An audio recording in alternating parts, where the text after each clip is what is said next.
Nested replacement fields in string format method allow you to insert a value into a string using a placeholder and then further format that value using a nested field inside the replacement field.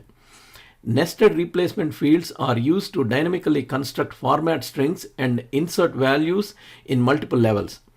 This is useful when the actual format string itself contains placeholders that need to be evaluated or constructed from variables.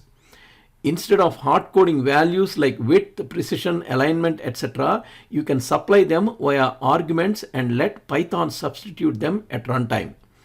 The nested replacement fields can contain a field name, conversion flag, and format specification, but deeper nesting is not allowed. The replacement fields within the format specification are substituted before the format specification string is interpreted. This is the syntax for the replacement field. Inside a replacement field, you can specify a nested set of curly braces that contains a name or number referring to one of the method's positional or keyword arguments. That portion of the replacement field will then be evaluated at runtime and replaced using the corresponding argument. Let's look at a few examples. Dynamic width. In this example, width is the nested replacement field. Outer curly braces means we are formatting hello. Width enclosed in inner curly braces means the width will come from a keyword argument.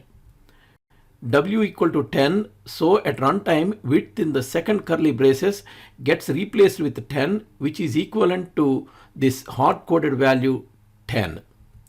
Hello is padded with the 4 spaces. In the next example, width and precision are set dynamically.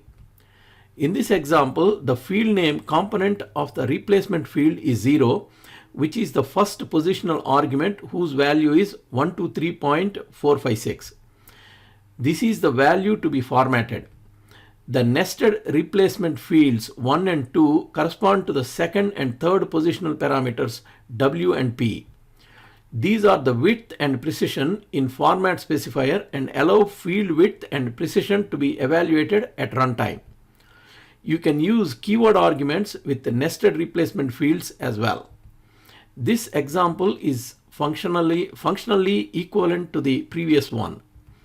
In either case, the values of W and P are evaluated at runtime and used to modify the format specification. The result is effectively the same as using this hard-coded expression. You can specify any portion of format specifier using nested replacement fields. Here, the format type is specified by a nested replacement field and determined dynamically. In this example, a for loop is used to loop through a set of format types, and for each type, the number 10 is formatted using that type. The format string has a dynamic format specifier. Type is a replacement field which gets replaced by the current value of t in the loop. This code prints the number 10 in binary, octal, and hexadecimal format. You can also pass a full format specification string. To download practice Python file, please click on the link in the description. If you like this video, please subscribe to our channel.